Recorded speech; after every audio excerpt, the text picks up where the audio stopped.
तारीख़ के इस क्लास में सभी तलबा का खैर मक़दम है।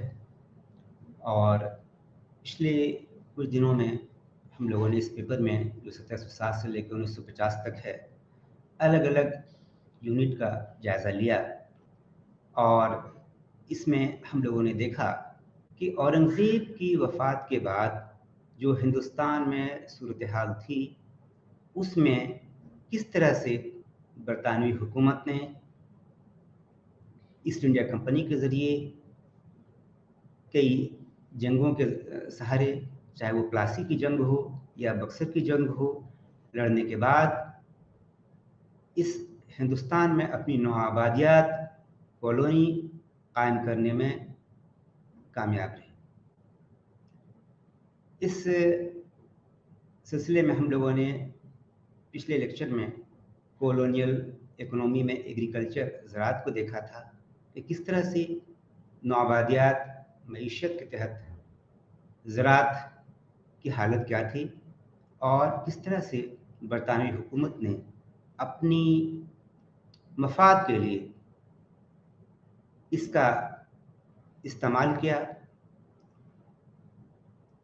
आज का जो यूनिट है वो यूनिट 7 है, वो है नौआबादियाती मईशत, तिजारत और सनत, यानी colonial economy, trade and industry. इसके तहत जो भी इस यूनिट को भी हमने मुख्तलिफ टुकड़ों में बांटा है। जैसे कि पहले हम ऑब्जेक्टिव देखेंगे, फिर ईस्ट इंडिया कंपनी का स्ट्रक्चर क्या है उस पर बातचीत करेंगे। उसके बाद कंपनी ईस्ट इंडिया कंपनी की जो इजारादारी मोनोपोली दी गई थी उस पर गुफ्तगू होगी। फिर इजारादारी और आज़ाद तिजारत, मोनोपोली वर्सेस फ्री ट्रेड, जो एक डिबेट है, उस पर गुफ्तगू हम लोग करेंगे।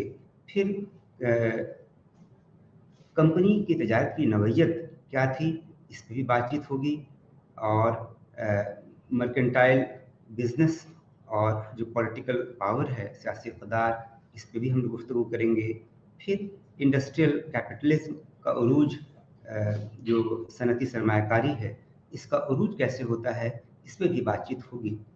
और डी इंडस्ट्रियलाइजेशन जो है, सनती इन्हिदामकारी, इस पे भी हम लोग चर्चा करेंगे। पहले हम मकसद, ऑब्जेक्टिव की बात करें तो देखते हैं कि ईस्ट इंडिया कंपनी ने जो कायम की गई थी, उसकी जो नौइयत थी वो जॉइंट स्टॉक एंटरप्राइज के तहत, और उसमें बहुत सारे सरमायाकारों ने हिस्सेदारी निभाई थी। तो इस बात का मुताला करने के लिए कि किस तरह से ईस्ट इंडिया कंपनी को बहुत से सरमायाकारों के मुश्तरका स्टॉक एंटरप्राइजेस के तौर पर तश्कील दिया गया था। यानी पहले जो कंपनी होती थी, बहुत सारे उसके एक मालिक होते थे, लेकिन ये जो जॉइंट स्टॉक कंपनी का जो कॉन्सेप्ट था, उसमें था कि बहुत सारे सरमायादार मिल करके एक मुश्तरका स्टॉक एंटरप्राइज कायम करते थे। इस तरह से उसकी तश्कील दी गई। दूसरा था कि ये जो मर्चेंट कैपिटलिस्ट थे, उन लोगों ने जो ज़्यादा सरमायादाराना दार थे, तो ये लोग जो है, इनको मराद दी गई थी, प्रिविलेज दी गई थी ट्रेड सरकारों के द्वारा। तो क्यों दी गई थी? तो ईस्ट इंडिया कंपनी के नाम से दी जाने वाली इन तजारती सरमायादाराना मनसूबों को इनके जो मुतल्लिका ममालिक की हुकूमतों थे, उन लोगों ने किस तरह और क्यों इजारादाराना तिजारत की मुराद दी थी, इस पर भी हम लोग डिटेल डिस्कशन करेंगे। अगला जो है वो ये है कि अंग्रेज़ी ईस्ट इंडिया कंपनी जो थी और अंग्रेज़ी जो फ्री ट्रेडर्स थे, जो आज़ाद तिजारत के हामी थे, उन लोगों ने इजारादारी तिजारत के दरमियान किस तरह एक कशमकश हुई, एक स्ट्रगल हुआ, एक बहस छिड़ी, जिसके नतीजे में बरतानवी हुकूमत को इजारादारी की जो मराद इन्होंने बरतानवी ईस्ट इंडिया कंपनी को दी थी, वो सब की सब वापस लेनी पड़ी। तो इस पे भी हम लोग तफसील के साथ गुफ्तगू करेंगे। फिर है कि अंग्रेज़ी कंपनी की तिजारत की नौइयत क्या थी, नेचर क्या था, और हिंदुस्तान में कंपनी के जो मुलाजिम थे, उनके नौकर जो थे, उनकी निजी तजारत बतौर इज्तिमाई इजारादारी ये कैसे हमारे सामने नज़र आती है, इसका भी हम जायज़ा लेंगे। तिजारती सरमायादाराना इदारों के जो इलाके थे और उनमें सियासी ताकत के हुसूल की तरफ रुख करने की वजूहात क्या थी? ये क्या रीज़न्स थे कि जो मर्चेंट कैपिटलिस्ट एंटरप्राइजेज़ थे, वो धीरे-धीरे जो इलाके थे, उस पर फ़तह करने लगे, उसको अपने अंदर मिलाने लगे और एक सियासी ताकत उभर कर के सामने आए, इसकी वजूहात का भी जायज़ा हम लेने की कोशिश करेंगे। फिर हम ये भी देखेंगे कि किस तरह सनती सरमायादारी के उरूज ने हिंद-बरतानवी इक़्तिसादी ताल्लुकात की जो नौइयत थी, उसको तब्दील करके रख दिया और इसके नतीजे में कंपनी की जो तिजारती पॉलिसियाँ थीं, उसमें भी बहुत सारी तब्दीलियाँ आईं। तो इंडस्ट्रियल कैपिटलिज़्म जो राइज़ करता है, वो किस तरह से इंडो ब्रिटिश इकोनॉमिक रिलेशंस को बदल देता है और नतीजे के तौर पर कंपनी की जो तिजारती पॉलिसियाँ थीं, वो किस तरह तब्दील होती हैं, इसका हम तफसील से जायज़ा लेंगे। तो जहाँ तक इंट्रोडक्शन की बात है, तो हम देखते हैं कि जो ईस्ट इंडिया कंपनी की तिजारत का जो साख्त था और जो नेचर था, नौइयत थी, वो हिंदुस्तान में वो एक मोनोपोली थी, एक इजारादारी थी, जो इसे बरतानवी हुकूमत के ज़रिए मिली थी। और बरतानवी हुकूमत ने इजारादारी दी थी, इसके ख़िलाफ़ जो कंपनी की मोनोपोली थी और जो अंग्रेज़ी जो थे फ्री ट्रेडर्स थे, आज़ाद तिजारत के हामी थे, तो इजारादारियों के बीच और आज़ाद तिजारत के हामियों के बीच जो रस्साकशी होती है, उसको भी हमें देखना होगा। और जो हिंदुस्तान में इलाकों को फ़तह करने की बात थी, अपने मिलाने की बात थी और सियासी इक़्तिदार कंपनी को हासिल करने की बात थी। इसके अलावा इंडस्ट्रियल कैपिटलिज़्म यानी सनती सरमायादारी का जो उरूज हुआ, इसका असर कंपनी की जो तिजारती पॉलिसियाँ थीं, क्या थीं, इन सब का भी तफसीली जायज़ा हम लोग लेंगे। इस स्लाइड में आप देख रहे होंगे एक तस्वीर जिसमें कि 18वीं सदी में हिंदुस्तान के तिजारती रास्ते क्या थे, इसको दिखाने की कोशिश की गई है। इसमें आप देख रहे हैं कि बरतानिया से हिंदुस्तान का जो सफ़र था, वो सफ़र जहाज़ों के द्वारा, पानी जहाज़, बड़े-बड़े जहाज़ होते थे, उसके ज़रिए तय किया जाता था और बड़े-बड़े जहाज़ों में सामान लाद करके इनको काफ़ी तवील रास्ता तय करना पड़ता था। वो पहले वहाँ से अफ्रीका का जो आखिरी जुनूबी किनारा था, केप ऑफ गुड होप, वहाँ तक जाते थे और वहाँ से फिर वो हिंदुस्तान के मुख्तलिफ बंदरगाह, चाहे वो बॉम्बे हों, मद्रास हों, कलकत्ता हों या फिर चीन के बंदरगाह कैंटन हों, वहाँ तक जाते थे। तो पहले ये था कि सुएज़ जो नहर था, वो तिजारत के लिए वो बना नहीं था, खुला नहीं था, इसलिए इन लोगों को काफ़ी तवील रास्ता अख्तियार करना पड़ता था। बाद में जब सुएज़ कैनल बन गया, सुएज़ नहर बन गया और इसको तिजारती रास्तों के लिए खोल दिया गया, तो यही रास्ता बहुत ही आसान हो जाता है बरतानिया और हिंदुस्तान की तिजारत के दरमियान तिजारत करने के लिए। लेकिन उस ज़माने में, जिस ज़माने की हम बात कर रहे हैं, उसमें जो रास्ता था, यही तवील रास्ता था, जो कि काफ़ी घूम करके बरतानवी जहाज़ जो होते थे, वो अफ्रीका का पूरा चक्कर लगा करके केप ऑफ गुड होप जाते थे और वहाँ से फिर वो मुड़ करके हिंदुस्तान की तरफ आते थे। तो बॉम्बे हैं, मद्रास हैं, कलकत्ता है, उनके बंदरगाहों पे इनके जहाज़ लंगरअंदाज होते थे और अगर चीन जाना होता था, तो इसी केप ऑफ गुड होप के रास्ते से ही वो कैंटोन की तरफ रुख करते थे और चीन के बंदरगाहों पर जो सामान पहुँचाते थे और वहाँ के बंदरगाहों पर या हिंदुस्तान के बंदरगाहों पर सामान लाद करके इसी रास्ते से वो वापस केप ऑफ गुड होप होते हुए बरतानवी बंदरगाहों तक जाते थे। तो ये बड़ा तवील रास्ता था लेकिन जब सुएज कैनाल का निर्माण हो जाता है तो यही रास्ता बहुत ही आसान नजर आने लगता है। अब हम लोग structure of the east India company है, ईस्ट इंडिया कंपनी का ढांचा क्या था, इस पर तफसीली गुफ्तगू करेंगे। ईस्ट इंडिया कंपनी जो यूरोप की थी, चाहे वो अंग्रेजी ईस्ट इंडिया कंपनी हो या डच ईस्ट इंडिया कंपनी हो या फ्रांसीसी ईस्ट इंडिया कंपनी हो, सभी की सभी जो ये जो कंपनियां थीं वो ज्वाइंट स्टॉक कंपनीज थीं, मुश्तरका स्टॉक कंपनीज थी हिंदुस्तान के अंदर, दुनिया के अंदर। और ये पहली तजारती कंपनियां इस तरह थी जो इस नौइयत की बनाई गई थी।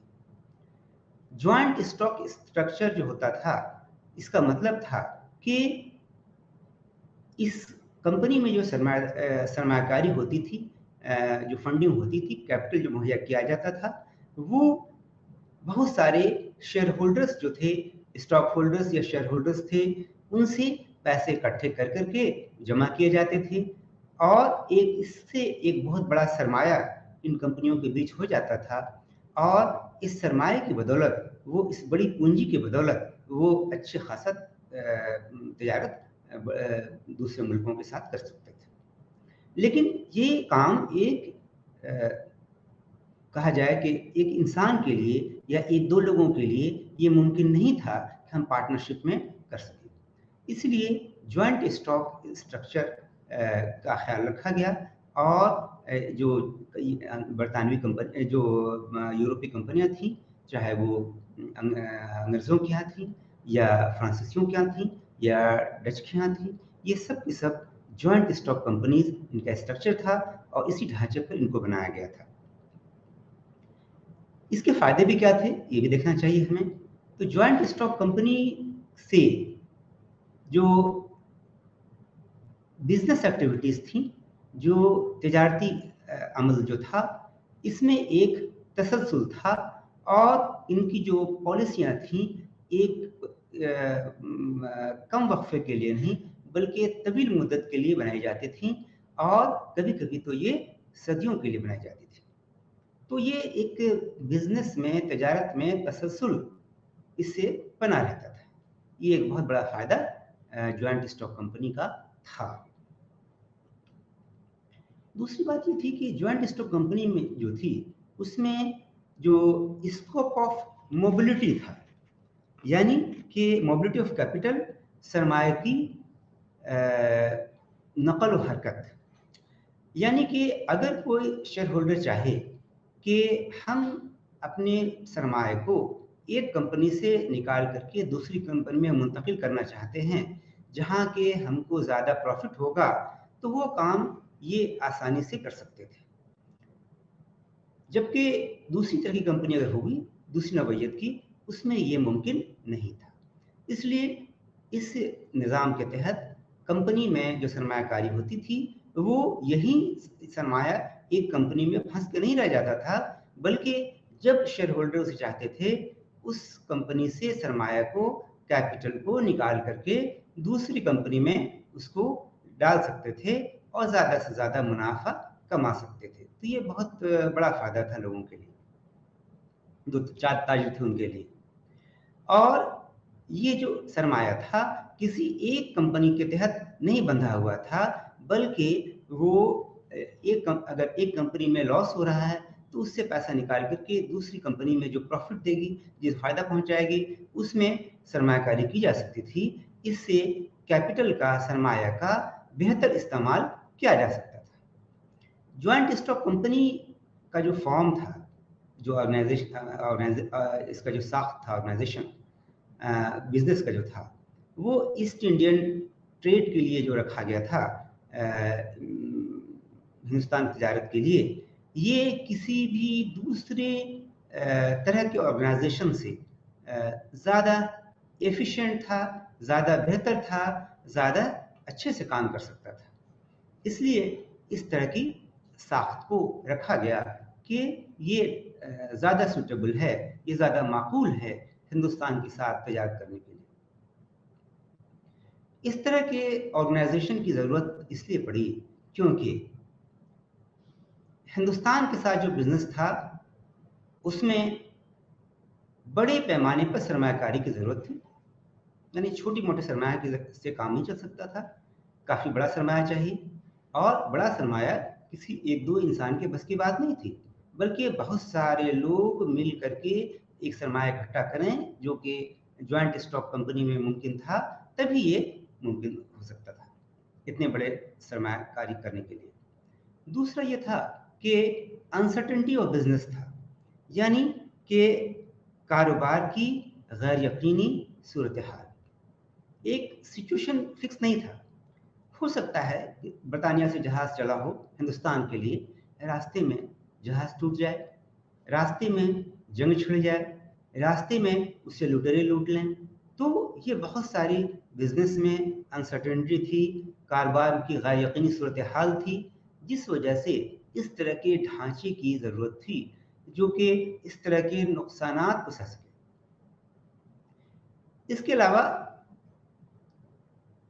कोई भी इन्वेस्टमेंट था, सरमायाकारी था और उसका जो प्रॉफ़िट होता था इस तरह के बिज़नेस में, तो इसका जो पीरियड था, काफ़ी लंबा रहता था, लॉन्ग वेटिंग पीरियड था, काफ़ी मुद्दत इंतज़ार करना पड़ता था। तो अगर बहुत सारे लोग सरमाया इकट्ठा कर के बिज़नेस स्टार्ट करते हों, तो उसमें अगर इंतज़ार का वक़्फ़ा ज़्यादा भी हो, तब भी कोई बात नहीं।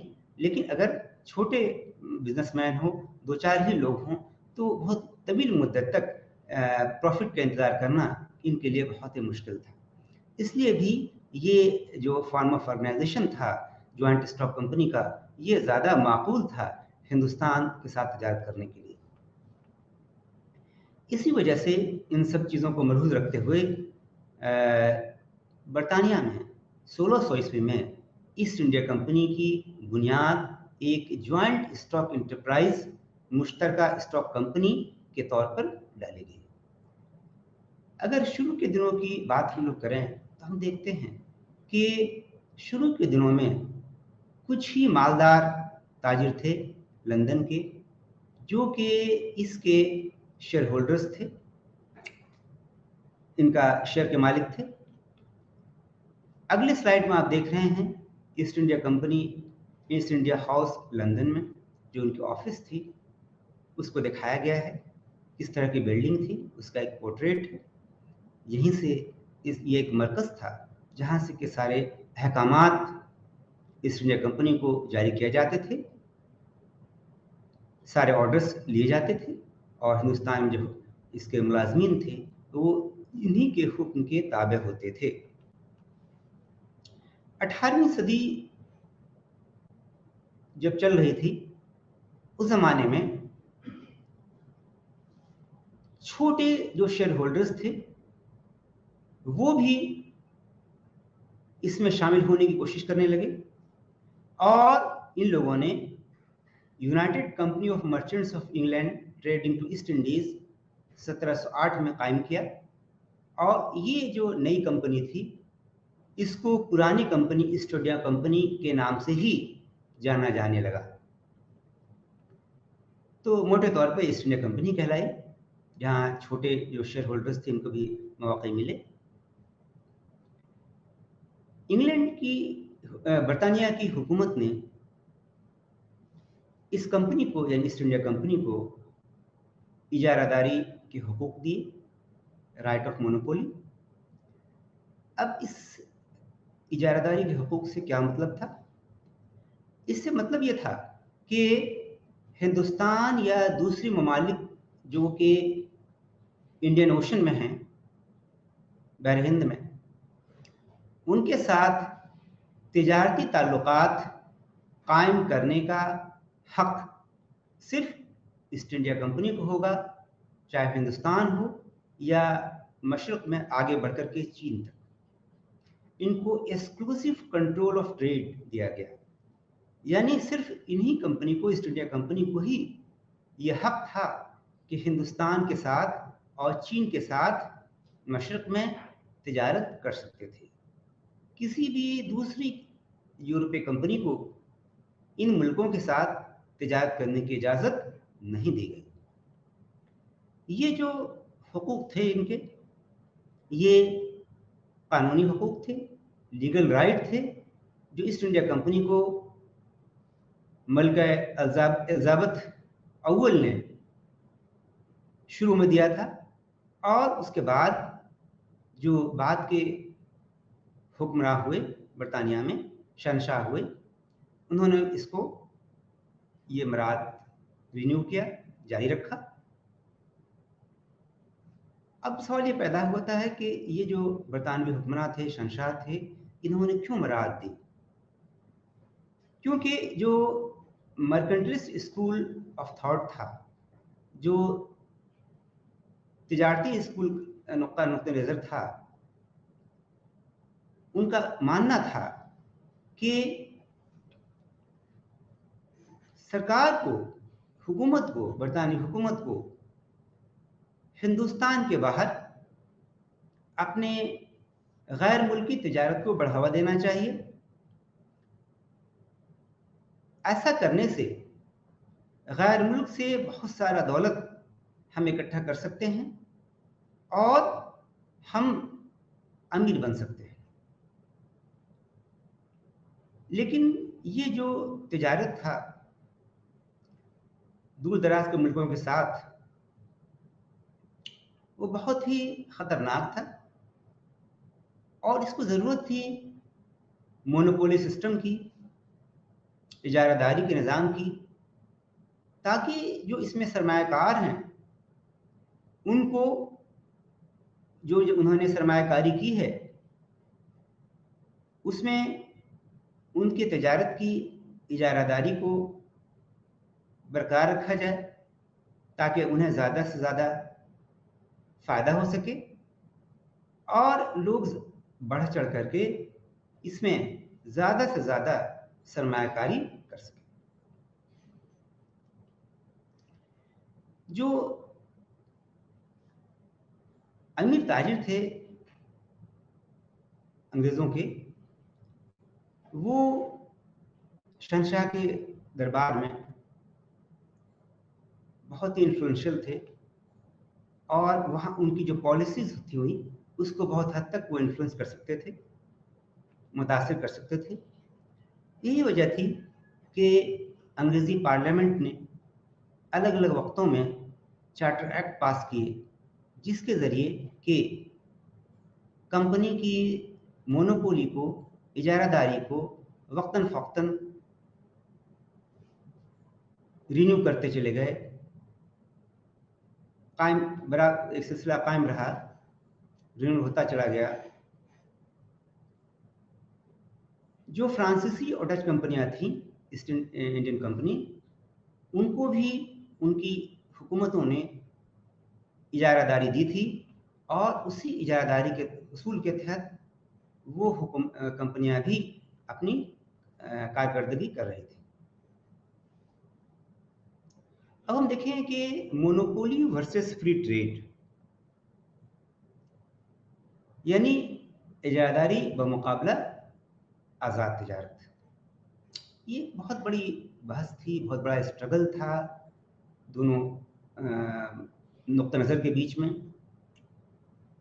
18वीं सदी के वस्त तक से लेकर के 1813 तक ईस्ट इंडिया कंपनी, ख़ास करके इसकी जो मैनेजमेंट के आला अहदेदार थे, जिन्हें कोर्ट ऑफ डायरेक्टर्स कहा जाता था, उनको कंपनी के जो इजारादारी के हुकूक थे उसको मौसर बनाने के लिए बहुत ही जद्दोजहद करनी पड़ी। यानी कि जो दूसरे ताजिर थे उनको इस तिजारत से कैसे बाहर रखा जाए, इसके लिए काफ़ी जद्दोजहद इन्हें करनी पड़ी। इसकी जो वजूहात थे वो ये थे कि ईस्ट इंडिया कंपनी के जो खुद के मुलाजमीन थे, अफसरान थे, वो कंपनी की बिजनेस के साथ अपना भी प्राइवेट बिजनेस, निजी तिजारत कर रहे थे, जिससे कि कंपनी को काफ़ी नुकसान हो रहा था। दस्तक जो फ्री ट्रेड दिया गया था बंगाल नवाब के जरिए, उसका ये लोग गलत इस्तेमाल कर रहे थे। वो मखसूस सिर्फ कंपनी के लिए था, कंपनी तिजारत के लिए, लेकिन दस्तक का इस्तेमाल ये अपनी तिजारत के लिए भी कर रहे थे और टैक्स नहीं देते थे। बहुत सारे ताजिर थे और जो एडवेंचरस थे वो हिंदुस्तान के अंदर कोशिश करके अपनी तिजारत को खड़ा करने की कोशिश कर रहे थे, जिन्हें फ्री मर्चेंट्स कहा जाता था या इंटरलोपर्स कहा जाता था, और गैर कानूनी तौर पर ये हिंदुस्तान में तिजारत में करना चाहते थे और तिजारत में लगे हुए भी थे। तो ये जो दो वजूहात थी, इन वजूहात की बिना पर 18वीं सदी के वस्त से लेकर के 1813 तक ईस्ट इंडिया कंपनी के जो अहदेदारान थे, कोर्ट ऑफ डायरेक्टर्स जिन्हें कहा जा सकता था, उन्होंने बहुत ही कोशिश की कि कंपनी की मोनोपोली को, इजारादारी को कैसे बचाया जाए, कैसे इसे इफेक्टिव कराया जाए। अगले स्लाइड में आप देख रहे होंगे कि ये जनरल का कोर्ट रूम है ईस्ट इंडिया हाउस लंदन में, जहाँ पर कि कंपनी के जो कोर्ट ऑफ डायरेक्टर्स थे उनकी मीटिंग होती थी शेयर होल्डर्स के साथ। उसका एक नज़ारा है, इसको दिखाने की कोशिश की गई है, और ये court room east India house London में वाक़ था, जहाँ के बहुत सारे डिसीशंस फैसले लिए जाते थे। ये जो ईस्ट इंडिया कंपनी को मोनोपोली दी गई,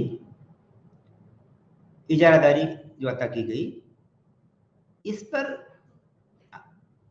इंग्लैंड में बहुत ज़्यादा हमलावर हुए।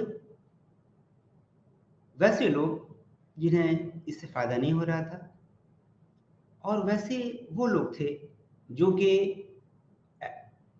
एडम स्मिथ, जो माशियात के एक्सपर्ट थे, जिन्होंने अपनी किताब वेल्थ ऑफ नेशंस लिखी है 1776 में, और इस किताब में उन्होंने इजारादारी के खिलाफ फ्री ट्रेड, आज़ाद तिजारत की वकालत की है। तो ये जो एडम स्मिथ थे, इनका मानना था कि इजारादारी के बजाय सरकार मुल्क की मईशत को सुधारने के लिए फ्री ट्रेड, आज़ाद तिजारत को बढ़ावा देना चाहिए, फ़रोग़ देना चाहिए, और इनका जो नुक़्ता नज़र था, इससे मुतासिर होकर के जो आज़ाद तिजारत के हामी थे, इन्होंने ईस्ट इंडिया कंपनी पर हमला बोलना शुरू कर दिया इंग्लैंड में। और ये वो लोग वैसे ताजिर थे जिनको ईस्ट इंडिया कंपनी की तिजारत से अलग रखा गया था, और इन लोगों ने जो फ्री ट्रेड, आज़ाद तिजारत का जो मुहिम चला, इसको इन्होंने सपोर्ट दिया।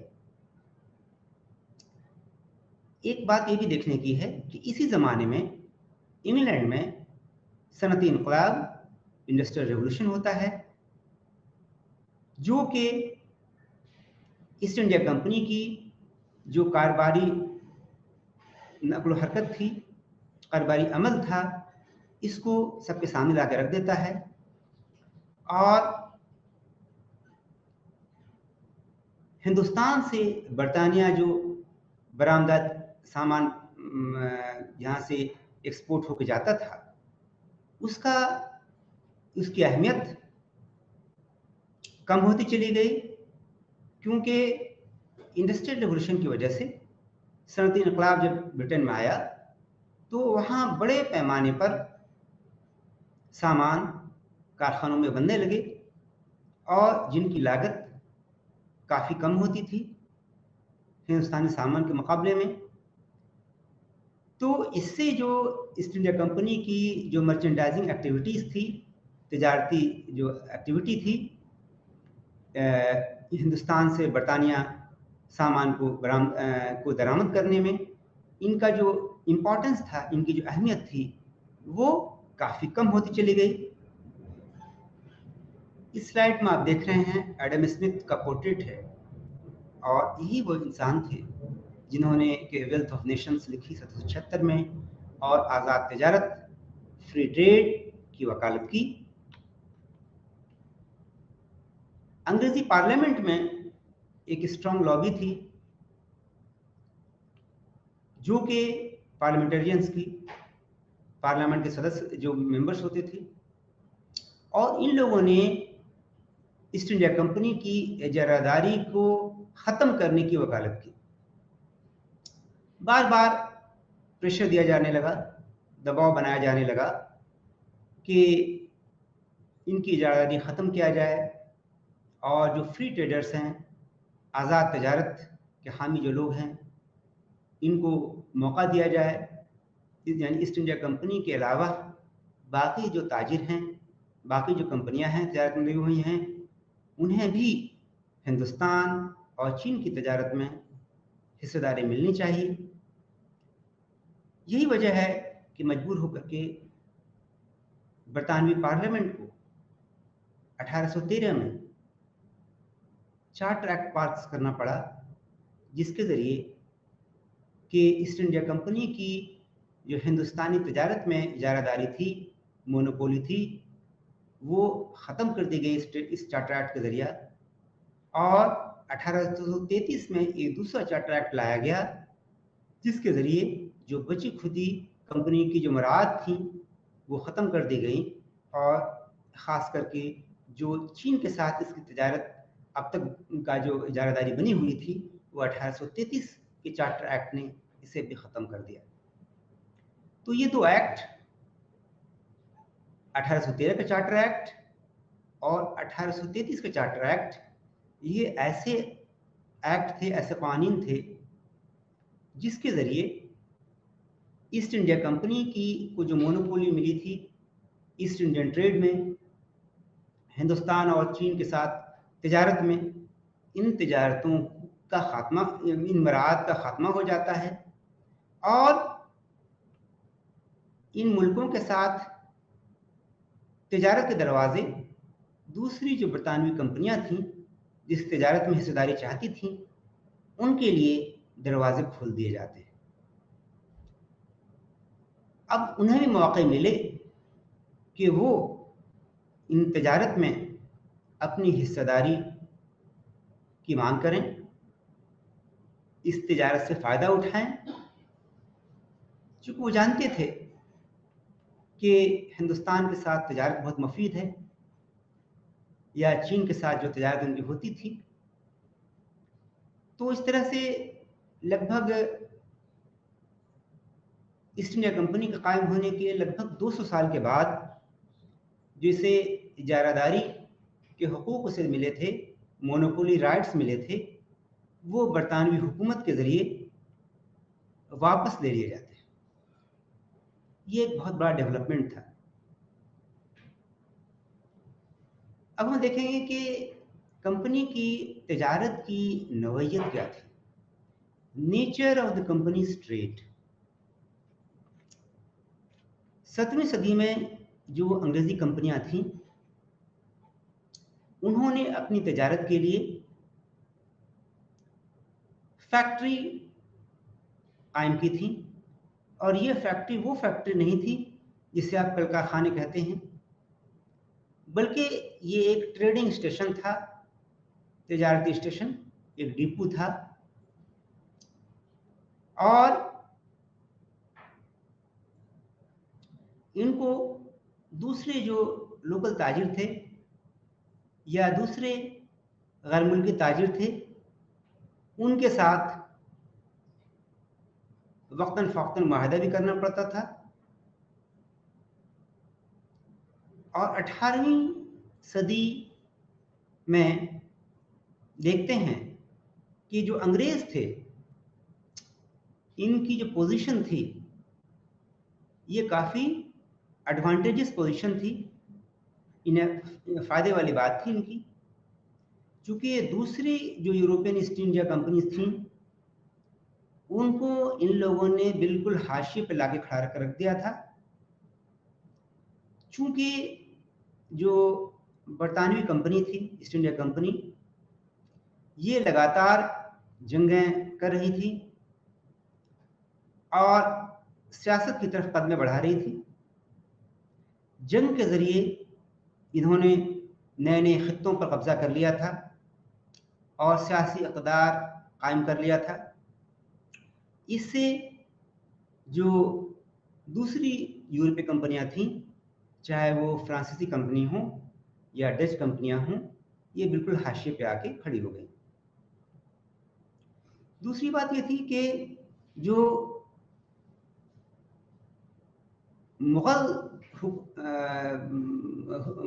मुगलिया दौर हुकूमत के बाद जो उसकी जानशी रियासतें हुई, उनके ज़वाल के बाद इनकी जो कमज़ोरियाँ थीं और जो छोटी रियासतें थीं उनकी जो कमज़ोरियाँ थीं, उसने ईस्ट इंडिया कंपनी को ये मौका दिया कि वो जो है धौंस और रिश्वत के ज़रिए जो मुकामी रियासतें थीं, मुकामी ताकतें थीं, उनको मजबूर किया कि खुसूसी मुराद बरतानवी ईस्ट इंडिया कंपनी को दी जाए। और ये तभी मुमकिन था जबकि ये मिलिट्री स्ट्रांग हों और फौजी तौर पर ये कंपनियां, इनकी सरकारें इनको काफ़ी सपोर्ट कर रही थी। इसका नतीजा हुआ कि ये कंपनी मिलिट्री लेवल पर भी, फौजी लेवल पर भी काफ़ी स्ट्रांग हो गई थी, काफ़ी मजबूत हो गई थी और इन्होंने धौंस और रिश्वत के ज़रिए जो मुकामी ताकतें थीं उनको मजबूर किया कि हमें ख़ास मराद दें। इस स्लाइड में आप देख रहे हैं, जैसा मैंने कहा था कि अंग्रेज़ हिंदुस्तान के अंदर तिजारत के लिए अपनी फैक्ट्री कायम करते थे। तो ये फैक्ट्री कोई कारखाना नहीं होता था, बल्कि ये एक तिजारती मरकज़ होता था, तिजारती डिपो होता था।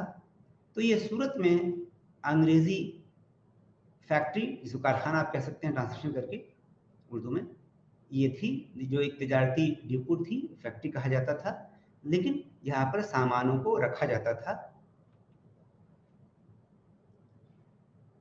जो कारीगर थे और किसान थे, इसके अलावा बुनकर भी थे, नीले किसान भी थे। उनको 18वीं सदी के आखिरी हिस्से में उन पर जब्र किया जाने लगा कि आप ईस्ट इंडिया कंपनी के मुलाजमीन को, ईस्ट इंडिया कंपनी को सस्ते दामों पर सामान मुहैया कीजिए और कंपनी के लिए ही आप फसलें उगाइए, हमारे लिए सामान तैयार कीजिए और उन्हीं फसलों को, उन्हीं सामानों को तैयार कीजिए जो हमें ज़रूरत है। 18वीं सदी के ख़त्म होते होते अंग्रेजी की ईस्ट इंडिया कंपनी थी और जो ईस्ट इंडिया कंपनी के जो मुलाजमीन जो प्राइवेट ट्रेड करते थे, निजी तजारत, इन दोनों ने मिल करके एक कलेक्टिव मोनोपोली, इज्तमाई इजारादारी कायम कर दिया और इस तरह से ये लोग जो खास इजनास थे, खास सामान थे, इसको यूरोप में बरामदात का काम ये लोग करते थे। इस अगले स्लाइड में आप देख रहे हैं कि दाहिनी तरफ गुजरात में एक बुनकर है जो कि कंपनी के लिए कपड़े तैयार कर रहा है और बाईं तरफ दस्तकार के जरिया पेचीदा डिज़ाइन के साथ हाथ से बने हुए सूती कपड़े हैं और इस पे इतने अच्छे डिज़ाइन किए हुए होते थे कि किसी भी मिल के लिए, किसी भी मशीन के लिए इसके डिज़ाइन को कॉपी करना बहुत ही मुश्किल था और इसलिए इनकी काफ़ी मांग भी थी। अब सवाल ये पैदा होता है कि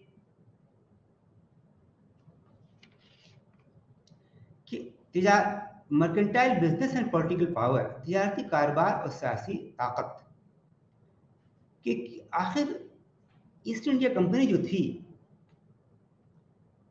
इसको क्या ज़रूरत पड़ी कि वो अपने तिजारती मकासद से हट करके इलाकाई तोसी की तरफ, टेरिटोरियल एक्सपेंशन की तरफ तवज्जो दे।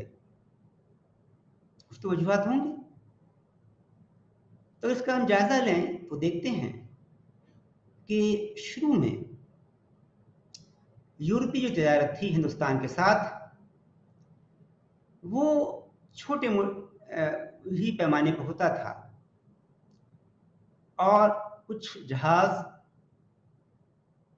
बर्तानिया से हिंदुस्तान आते थे समुद्र के रास्ते से वक्तन फ़ौक्तन, और जब ये जहाज आते थे सामान लेकर के वहाँ से, और फिर वापसी में इन्हें जो सामान चाहिए था बड़े पैमाने पर, तो इतने कम नोटिस वक्फे में इन्हें सामानों को मिलना बंदरगाहों पर बहुत ही मुश्किल था कि इतने कम वक्फे में कैसे वो सामान मुहैया करें और उसे फिर उस जहाज़ पे लाद करके बरतानिया की तरफ दोबारा सफ़र का रुख करें। इसीलिए इन्होंने फैक्ट्रियां कायम की जो कि फॉरेन ट्रेडिंग स्टेशंस थे, गैर मुल्की तिजारती स्टेशंस, बड़े बड़े बंदरगाहों के दरमियान के पास या जो प्रोडक्शन सेंटर्स थे वहाँ पर डाले। और यूरोपीय जो कंपनियां थीं ये चाहती थीं कि हमने जो ट्रेडिंग स्टेशंस बनाए हैं जिन्हें फैक्ट्रीज कहा जाता है, उसकी हम तहफ़्फ़ुज़ के लिए उसको हम किलेबंदी करें, फोर्टिफिकेशन करें, और ऐसी इजाज़त कुछ जो मुकामी हुक्मरान थे उन्होंने दे भी दी इजाज़त, ज़मीन दे दी कि आप अपना ट्रेडिंग डिपो बना लीजिए, किलेबंदी कर लीजिए ईस्ट इंडिया कंपनी को। लेकिन जो ईस्ट इंडिया कंपनी थी इससे सिर्फ उसे संतोष नहीं हुआ, बल्कि वो अपने जो लिमिट था उससे ज़्यादा इन्होंने कोशिश की। जो सेल्फ प्रोटेक्शन था, अपने आप को तहफ़्फ़ुज़ की बात वो कहते थे, उन किलों को इन्होंने फौजी तौर पर ज़्यादा से ज़्यादा मजबूत बनाने की कोशिश की और वहाँ पर फौज की टुकड़ियों को रखना शुरू किया और उनकी मदद से जो मुकामी हुकूमतें थीं उनको चैलेंज करने लगे। इस सिलसिले में कलकत्ता का जो फोर्ट विलियम है और मद्रास का जो फोर्ट सेंट जॉर्ज है उसकी मिसालें हम दे सकते हैं। चूँकि ये जो किले कायम किए गए थे इससे जो गैर मुल्की ताजिर थे उनको आसपास के इलाकों में अपना कंट्रोल फैलाने में काफ़ी मदद मिली और वहाँ से ये आसपास के इलाकों में अपना पावर कायम करने लगे और जो आसपास के इलाके थे उन पर कब्जा जमाने की कोशिश उन्होंने की। कभी-कभी ये जो टेरिटोरियल क्लेम्स थे इनकी इलाकों पे कब्जा जो करने लगे इसकी बुनियाद कानूनी भी थी। जैसे कि 1765 में ईस्ट इंडिया कंपनी को बंगाल की दीवानी मिल जाती है, तो बंगाल की दीवानी जो मिल गई तो ये एक लीगल राइट कानूनी हकूक इसे मिल गए।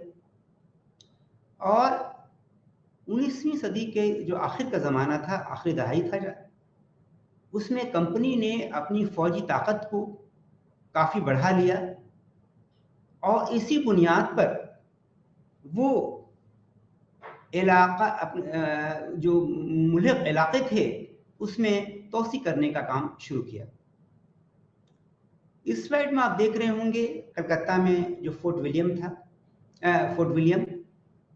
उसको दिखाने की कोशिश की गई है कि ये फोर्ट विलियम क्या था। ये ट्रेडिंग स्टेशन था और यहाँ से वो इलाकाई तोसी के लिए कोशिश कर रहे थे। अगले स्लाइड में मद्रास में इसी तरह का फोर्ट उन्होंने किला बनाया था जो फोर्ट सेंट जॉर्ज के नाम से मशहूर था और मद्रास में भी इसी मरकज़ से फोर्ट सेंट जॉर्ज से वो इलाकाई तोसी की तरफ उन्होंने कदम बढ़ाया। फौजी टुकड़ियों की मदद से जो मुतसिल इलाके थे उस पर कब्जा करके सियासी इक़्तिदार कायम करने की उन्होंने कोशिश की। अब हम देखेंगे तिजारत, mercantile business and political power में कि जो तिजारती ईस्ट इंडिया कंपनी जो थी वो एक शुरू में एक वॉइस सिस्टम था। आप जान रहे हैं कि पहले कुछ जहाज आते थे, सामान खरीदते थे और फिर खरीद करके सामान ले जाते थे, तो उसको कहते हैं वॉइस सिस्टम। वॉइस सिस्टम से एक फैक्ट्री सिस्टम आया, फैक्ट्री का निज़ाम, जहाँ पर के वो उन्होंने फैक्ट्रियाँ कायम की, ट्रेडिंग स्टेशन, तिजारती मरकज़, और वहाँ से फिर वो जाते हैं किले की तरफ, किलाबंदी शुरू कर दी और उन किलों पर से उन्होंने सियासी इक़्तिदार की तरफ कदम बढ़ाया और इलाकाई इक़्तिदार, इलाकाई ताकत, टेरिटोरियल पावर के तौर पर के उभर करके सामने आने लगी। ऐसा होने से ईस्ट इंडिया कंपनी का जो बिजनेस था, तिजारत था, काफ़ी बढ़ता चला गया और कंपनी के लिए ये बहुत ही करामत था कि कंपनी के पास फौजी ताकत हो, ताकि किसानों, जो दस्तकार कारीगर हैं, ख़ास करके जो बंगाल के बुनकर हैं, उन पर हम जब्र कर सकें कि हमारे लिए तुम सस्ते दामों में सामान तैयार करो, और जो मुकामी ताजिर थे उनको डरा धमका सकें कि वो अंग्रेज़ जो फैक्टर्स हैं या प्राइवेट ट्रेडर्स हैं, जो निजी ताजिर थे, उनके वो ताबे रहें, और दूसरे जो गैर मुल्की ताजिर हैं, चाहे वो फ्रांसीसी हों या डच हों, उन लोगों को इस तजारत से बिल्कुल अलग रखा जाए, ताकि वो इस तजारत से हिंदुस्तान की तजारत जो हो रही थी, बरतानिया की ईस्ट इंडिया कंपनी जो तैयार कर रही थी, उससे कोई मुकाबला ये नहीं कर पाए। ये जो मिलिट्री और टेरिटोरियल पावर था, फौजी और इलाकाई ताकत जो थी कंपनी के पास, इसके ज़रिया वो जो इलाकाई हुकूमतें थीं, रीजनल प्रिंसिपैलिटीज़ थीं, या मुकामी अशराफिया तबका था, उससे प्रोटेक्शन मनी ले सकते थे, तहफ़्फ़ुज़ के नाम पर पैसे वसूल सकते थे, या उनसे रिश्वत ले सकते थे और लूट खसोट मचा सकते थे और उनके साथ जंग कर सकते थे, और इसके ज़रिए वो उस इलाके के महसूल पर मुकम्मल इक़्तिदार हासिल कर सकते थे। इस ज़मन में जो 1765 में बंगाल की दीवानी मिली ईस्ट इंडिया कंपनी को, ये इसका बहुत अच्छी मिसाल है किस तरह से रेवेन्यू को कंट्रोल इनका हुआ। कंपनी का जो शेयर था, लैंड रेवेन्यू, बंगाल के लैंड रेवेन्यू से जो उसको हिस्सा मिलता था बंगाल के महसूल से, इसने इसको मदद किया कि अंग्रेज़ी सामान को हिंदुस्तान से बरामदात के लिए एक्सपोर्ट करना होता था ब्रिटेन, उसके लिए जो बलियन यानी सोने चांदी की ज़रूरत होती थी, उसको कम से कम वहाँ से मंगवाया जाए। चूँकि हिंदुस्तान से ईस्ट इंडिया कंपनी के हुकाम जो थे, उनको सामान खरीद करके बरतानिया को एक्सपोर्ट करने के लिए, बरामद करने के लिए सोने चांदी बलियन की ज़रूरत पड़ती थी, और इनके लिए बड़ा अच्छा था कि इस बलियन पर या सोने चांदी पर की जगह पर वो हिंदुस्तान के अंदर इतना नक़द जमा कर लें कि वो हिंदुस्तान से जो बरतानिया को बरामदात करने हैं, उसका ज़्यादा से ज़्यादा पैसा वो नक़द की शक्ल में दे सकें। ईस्ट इंडिया कंपनी की जो इलाकाई तोसी करने की कोशिश थी, उसके माशी पहलू भी थे। चूँकि अंग्रेज़ों का जो इंटरेस्ट था, मफाद था, इससे काफी जुड़ा हुआ था। अब हम देखेंगे कि rise of industrial capitalism and the company's mercantile policies. सनती सरमायादारी और कंपनी के तजारती पॉलिसियों का कैसे उरूज होता है। तो इंग्लैंड में हम देखते हैं कि 18वीं सदी का जो निस्फ आखिर है और 19वीं सदी की जो शुरुआत का हिस्सा है, उसमें इंग्लैंड में सनतकारी बड़े पैमाने पर होती है। ये बात, ये जो एक टेबल दिया गया है, उससे साबित होती है कि ज़राअत से कितना इनकम था, आमदनी थी। तो 1750 में हम ज़राअत से जो आमदनी थी वो पूरे कौमी आमदनी का, नेशनल इनकम का 40 से 45% था। 1851 में ये घट करके 20% हो जाता है और 1881 में इसमें और भी गिरावट आती है, कमी आती है, और ये सिर्फ नेशनल इनकम का, कौमी आमदनी का 10% रह जाता है। तो ज़राअत से जो इनकम है, ये बरतानिया में 1750 के मुकाबले में जो 40 से 45% था, वो 1881 तक आते आते घट के सिर्फ 10% रह जाता है। इसी दरमियान हम देखते हैं कि 1790 में जो फॉरेन ट्रेड था, गैर मुल्की तिजारत, इससे इनकम में कितना इजाफा हुआ। तो 1790 में ये सिर्फ 14% था कौमी आमदनी का, जो कि 1880 में बढ़ करके 36% हो जाता है। तो ये बढ़ रहा है। इसका मतलब कि जो फॉरेन ट्रेड है वो काफी बढ़ रहा है। चूंकि इंडस्ट्रियल मैन्युफैक्चर जो था वो सनती जो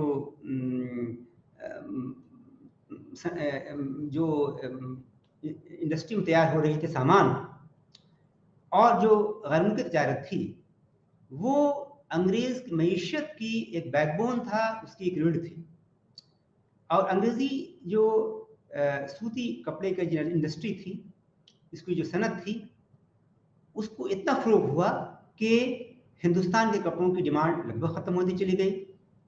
इंग्लैंड को इतने इतने बड़े पैमाने पर वहाँ कपड़े बन रहे थे इनके मिलों में कि इसके लिए बाजार की ज़रूरत हुई, और इन्होंने हिंदुस्तान समेत दूसरे मुल्कों की तरफ नज़र डाली, और इन बढ़ते हुए कारखानों के लिए उनको ज़रूरत थी कच्चे माल की, ताकि अपनी इंडस्ट्री को वो पूरा कर पाएँ, कच्चे माल की को सप्लाई कर पाएँ।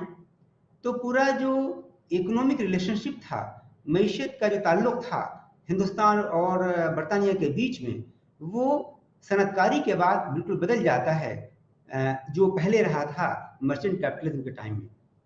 अब हम देखते हैं कि ये इसमें स्लाइड में लंकाशायर का कॉटन मिल है जो दिखाया गया है। अगली स्लाइड में सनती मैनचेस्टर है, जो इंडस्ट्रियल टाउनशिप था, जहाँ के बड़े पैमाने पर सनत में तैयारी, ये आपकी फैक्ट्रियों में कपड़े तैयार किए जाते थे। और हिंदुस्तान के जो इलाके थे, जो कि हिंदुस्तानी ताजिरों ने एक्वायर कर लिए थे इंग्लैंड में, इस वजह से इंग्लैंड में जो पहली इंडस्ट्रियल कैपिटलिस्ट कंट्री बन गया था। तो 1857 में जो हिंदुस्तान जो एक नए इंपीरियलिज्म की, साम्राज्यवाद की शुरुआत होती है, इसकी झलक हम देख सकते हैं कि 1815 में जो इंडियन हिंदुस्तान के जो सामान थे, उनका जो एक्सपोर्ट होता था 1.3 मिलियन पाउंड था, जो 1832 में घट करके 0.1 मिलियन पाउंड हो गया। और इसी पीरियड में जो इंग्लैंड से जो सूती कपड़े थे, उसका जो हिंदुस्तान में इंपोर्ट है, दरामदाद है, वो 15 गुना बढ़ जाता है। हिंदुस्तान की जो मर्केंटाइल पॉलिसीज थी, वो थी, अब हो गई कि कॉटन क्लोथ हिंदुस्तान से कपड़ा खरीद करके वहाँ जो एक्सपोर्ट करना इंग्लैंड को, इस पॉलिसी को ख़त्म कर दिया गया 19वीं सदी में। इसकी जगह पे 1820 में हम देखते हैं कि कोई भी कॉटन क्लोथ एक्सपोर्ट नहीं होता था, सिर्फ कच्चे सूती माल, ये कच्चा जो रेशम था, शोरा था, जो कच्चे माल थे बारूद बनाने के लिए, नील था या जरी सामान थे, उनको एक्सपोर्ट किया जाता था। जो ईस्ट इंडिया कंपनी ने 1824 से सारे जो दरामदात हैं इंग्लैंड में उस पाबंदी लगा दी थी। सिर्फ उन मिलिट्री स्टोर्स को दरामदात किया जाता था जो कि कंपनी की ज़रूरत के लिए चीज़ थी। हिंदुस्तान और यूरोप के बीच में जो तिजारत थी वो ईस्ट इंडिया कंपनी के चार्टर एक्ट जो चार्टर एक्ट पास हुआ 1813 का, इसके ज़रिए वो दूसरे बरतानवी हुकूमत के ज़रिए खोल दिया गया। इस स्लाइड में आप शोरों को देख रहे हैं। और 19वीं सदी में एक बहुत बड़ा चेंज हुआ कंपनी की पॉलिसीज़ में, फाइनेंसेस में। अब जो गैर तजारती जो अर्निंग थी कंपनी की आमदनी, जो लैंड रेवेन्यू से था, दूसरे टैक्सेस के मुकाबले में ये एक टेरिटोरियल रेवेन्यू जो इसे मिल रहा था इलाकाई इस पर, वो बढ़ता चला गया और जो इसकी कॉमर्शियल अर्निंग थी वो घटती चली गई। 1820 से कंपनी वो पूरी की पूरी जो इलाकाई इनकम था उस पर ही डिपेंड करने लगा। 1765 में बंगाल की दीवानी के जरिए जो रेवेन्यू इसे मिलता था, इससे जो इतना ज़्यादा बढ़ गया कि कॉमर्शियल अर्निंग्स भी कम हो गई। और कंपनी की जो फाइनेंस था उसकी इसकी जो माशी हालात थी, वो एक ट्रांसफॉर्मेशन होता है, बड़ी तब्दीली आ जाती है और कंपनी कोशिश करती है जो उसे महसूल मिल रहा है उसको कॉमर्शियल पर्पस के लिए ज़्यादा इस्तेमाल कर सकें। और बंगाल की जो मईशत थी उसमें दूसरे कामों में उसको इन्वेस्टमेंट किया जा सकता था। और ये एक इकोनॉमिक ड्रेन का एक थ्योरी आता है कि जो डिइंडस्ट्रियलाइजेशन होता है उसमें ये कहा गया कि आर.सी. दत्त और मदन मोहन मालवीय के जरिए उन्होंने कहा कि जो कॉटन गुड्स है इंग्लैंड भेजा जाता है और इसका जो इंपोर्ट्स होता है केप ऑफ गुड होप के जरिए वो हिंदुस्तान में, तो इसके वैल्यू 156 था 1794 में, जो कि 1,08,024 हो जाता है 1813 में। तो ये जो डिइंडस्ट्रियलाइजेशन था, सनती ईंधनकारी थी, इसकी जो वजह थी वो ये था कि मोनोपोलिस्टिक कंट्रोल इस कंपनी का था, जिससे कि यहाँ की इंडस्ट्री तबाह बर्बाद होती चली गई और धीरे धीरे यहाँ की इंडस्ट्री खत्म होती चली जाती है। और हिंदुस्तान की जो सनत थी, जो टेक्सटाइल इंडस्ट्री थी, उस पर जो बैन लगा दिया गया था इंग्लैंड में, इससे हिंदुस्तान की बरामदात की वजह से इस पर काफ़ी पाबंदियां आयद कर दी जाती हैं और इससे जो हिंदुस्तान की जो बुनकर हैं उनके भी काफ़ी कम उनको इनकम होने लगती है। और जो बरतानवी टेक्सटाइल इंडस्ट्री थी, इनको पूरी तरह इनको एडवांटेज था, इसलिए कि नए नए उनकी टेक्नोलॉजी उन्हें मिल रही थी, उनको जो गवर्नमेंट का भी प्रोटेक्शन था। और कुछ जो मौरखीन हैं वो कहते हैं कि इसी जो ड्रेन थ्योरी ये गलत है। ये एक्सपोर्ट मशीन में जो यार्न है उससे जो चीज़ें हुई उससे कोई ज़्यादा नुकसान हिंदुस्तान को नहीं हुआ, चूँकि पॉलिटिकल स्टेबिलिटी थी और ट्रांसपोर्ट फैसिलिटी ज़्यादा अच्छी थी। उससे जो मार्केट एक्सपेंशन हुआ इससे एग्रीकल्चर प्रोडक्टिविटी में ज़्यादा इफेक्ट नहीं हुआ। लेकिन ये हिस्टोरिकल एविडेंसेस हैं, जो सबूत कहते हैं, वो ये कहते हैं कि कॉटन क्लोथ की जो डिमांड थी वो ज़्यादा नहीं बढ़ी और पर कैपिटा रियल इनकम में भी कोई बहुत ज़्यादा बढ़ोतरी नहीं हुई। और इस तरह से हम कह सकते हैं कि मुश्तरका स्टॉक कंपनी के तौर पर ईस्ट इंडिया कंपनी का जो ढांचा था, मुतल्लिका हुकूमत ने नजरदारी के लिए जो मराज से नवाजा। 18वीं सदी के दौरान इस नजरदारी पर निजी तजारत ने काफ़ी हद तक कब्जा कर लिया था। 18वीं सदी के आखिरी दहाइयों से हिंदुस्तान के कुछ हिस्सों में अहम बरामदगी इजनास सिलसिले में अंग्रेजी कंपनी और कंपनी गिरोह की तरफ से हासिल करता इज्तिमाई इजारादारी की पोजीशन उन्होंने हासिल कर ली थी। और इजारादारी तजारत आज़ाद के दरमियान एक जद्दोजहद देखने को हमें मिलती है। अंग्रेजी कंपनी की बढ़ती हुई सियासी तसल्लुत, इलाकाई तोसी को भी हमने देखा। 18वीं सदी के आखिर 19वीं सदी के अवाइल में इंग्लिस्तान में सनती इनकलाब ने कंपनी तजारती पॉलिसी में बड़ी तब्दीलियाँ की और कानूनी इक़दाम की एक सीरीज ने कंपनी पर बरतानी हुकूमत का कंट्रोल बढ़ाया और जो बदले में एक मर्चेंट कंपनी से इलाकाई ताकत में तब्दील होने लगा था। और एक मयारी सरकारी और निजी मुशाहदात, जाती आदाद शुमार, रोजगार के आदाद शुमार हिंदुस्तान में नौबाती मीशत की ज़रूरियात हदूद की आम बुनियाद पर हम महफूज तरीके से ये नत्याखत कर सकते हैं। हिंदुस्तान में नौबाती हुक्मरानी की पहली सदी के दौरान बरतानिया से मशीन से बनी तकनीकी तौर पर आला तरीन बरामदात के मुकाबले में हिंदुस्तानी मैन्युफैक्चरिंग सेक्टर में जो कमी वाक़ हुई, ये सब चीज़ें हम देखते हैं। और इस तरह से हम देखते हैं कि जो बरतानवी पॉलिसी थी वो ये थी कि शुरू में तो मोनोपोली की बात थी, इजारादारी की बात थी, लेकिन धीरे धीरे वो फ्री ट्रेड का मौका देती हैं। 1813 के चार्टर एक्ट, 1833 के चार्टर एक्ट के जरिए। और जो फ्री ट्रेड होता है इसके ज़रिए जो हालात पैदा होते हैं उससे डिइंडस्ट्रियलाइजेशन की शक्ल अख्तियार कर लेता है। और इस पर बहुत ज़्यादा डिबेट हैं कि आखिर क्या हुआ, डिसइन्वेस्टमेंट था या नहीं। लेकिन बिपिन चंद्र ने का कहना है कि डिसइन्वेस्टमेंट तो ज़रूर हुआ, इसलिए कि जो पर कैपिटा रियल इनकम था वो नहीं बढ़ा, कॉटन टेक्सटाइल में एक्सपोर्ट है नहीं बढ़ा। तो इन्हीं बातों के साथ हम अपनी बात को ख़त्म करते हैं। इंशाअल्लाह अगले लेक्चर में फिर हमारी मुलाकात होगी। तब तक के लिए खुदा हाफ़िज़।